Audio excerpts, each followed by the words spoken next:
subject of stock options, we're going into the two basic types of options used in the stock market, put and call. And again, I want to reiterate something.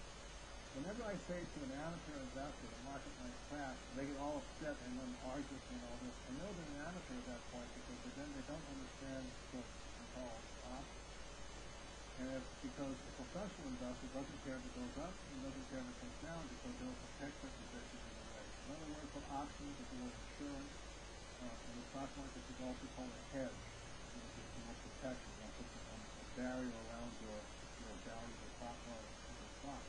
So let me give you an example. This is very simple, extremely simple, oversimplified in fact.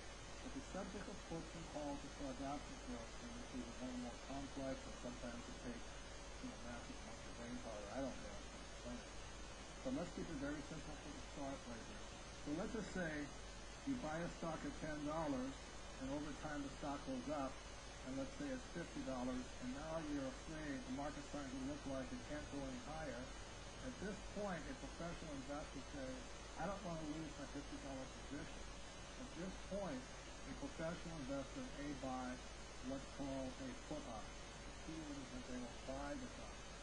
And what a put option allows you to do is this is insurance. In case the stock does, as they suspect, come plummeting down back to $10, they don't lose everything they've gained in this area. So what a put option in this case would allow you to do, if you purchase it, would allow the buyer to sell stocks at $50.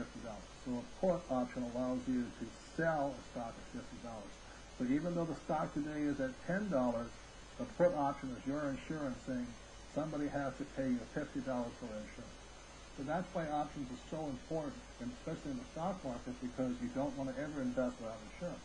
You don't drive a car without insurance. You don't own a house without insurance. And many people invest without insurance. That's ridiculous. It's also called being naked. You're out there exposed. Moving along to call options, let's say the stock chugs along and you say, I think the stock's going to go back up again. Certain things are happening in the company. People are getting excited about it. You don't want to miss the move up. At this point, a person may buy again, keyword is buy, a call option. So what happens is, let's say you're right, and the stock call option may cost you $1 or $2, put maybe the same price, but not very expensive. And let's say the price suddenly goes up back again to $50 again. What a call option allows you to do, or a put allows you to sell, a call allows you to buy the share at $10, even though the stock is at $50 right now. So this is a very simple way of how professional investors either buy or sell in their use of options, puts, or calls. This is extremely simple. It took me a while to get my head around it, so please take your time to understand it. If you need to rewind and look at this again, please do so. So it's very important to understand how professional investors use puts and calls.